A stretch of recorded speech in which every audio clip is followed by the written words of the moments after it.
Witam serdecznie, cieplutko, cześć Wam. Dzisiejsza bajka ma tytuł Wyobraźnia i twórcza wyobraźnia. Na polu, które nazywane było polem zdarzeń, spotykały się co jakiś czas dwie kobiety. Jedna miała na imię Wyobraźnia, a druga Twórcza wyobraźnia. Tak też było tego dnia. Spotkały się i rozmawiały. Zagłębiały się w wyobraźnię i twórczą wyobraźnię. Wizualizowały coś, co by miało stać się w ich życiu. Robiły to wiele godzin.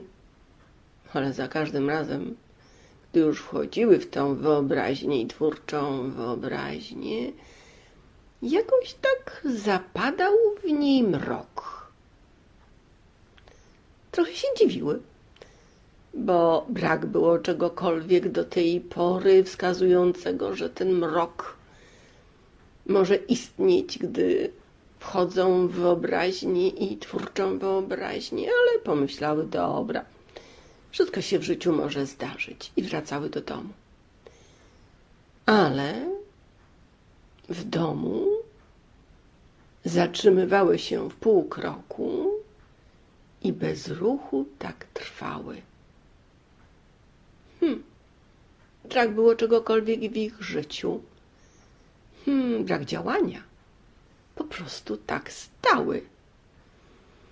I gdy tak stały, miesiąc, 2, 3, 4, tylko oczy im się ruszały, pewnego dnia do ich domów wpadł trochę bardziej promień słońca.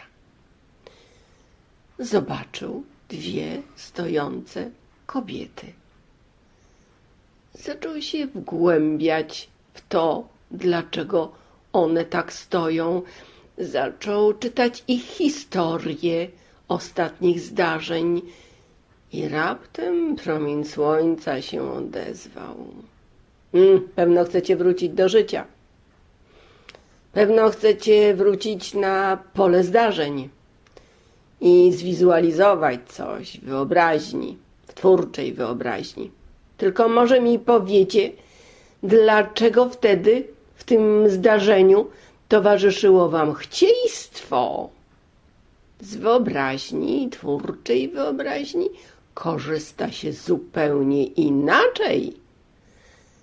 No tak, to fakt.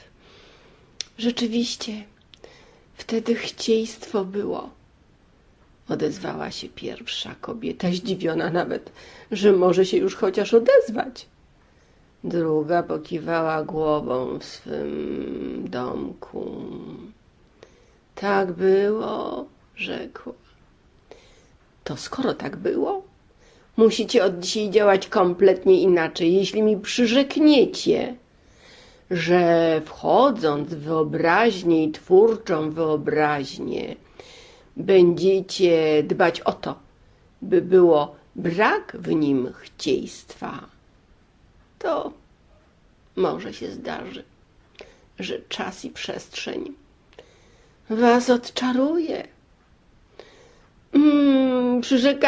Przysięgamy już też, że będzie bez tego chcieństwa? To dobrze, macie ponownie możliwość poruszania się. Wróćcie na pole zdarzeń i zacznijcie rozmawiać i wchodzić w wyobraźnię i twórczą wyobraźnię, ale już, tak wiemy, pamiętamy, bez chcieństwa. I promień słońca się wycofał z ich domów, a one szybciutko pobiegły na pole zdarzeń. Rozmawiały ze sobą, cieszyły się, radowały, wizualizowały wszystko, co ma się zdarzyć, czekając w wyobraźni i twórczej wyobraźni na obraz, który sam się samoistnie pojawiał, już bez chcieństwa. I gdy wróciły do domu, zorientowały się, że mogą wszystko zrobić. O, jedna z nich w swoim domu rzekła: tak mało trzeba do tego, by działać inaczej, w zgodzie z tym, do czego służy wyobraźnia. A w drugim domku, w którym mieszkała twórcza wyobraźnia, rzekła to samo. Od tego dnia, gdy spotykały się na polu zdarzeń i zdarzało im się rozmawiać i wchodzić do wyobraźni, twórczej wyobraźni, zawsze pozwalały na to, by wyobraźnia i twórcza wyobraźnia sama im coś pokazywała. Bez tego chcieństwa, które kiedyś im się miało prawo zdarzyć.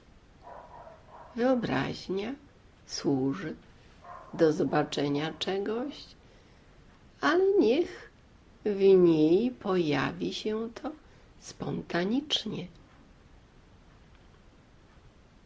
Tego Ci życzę. Cześć i cześć Wam.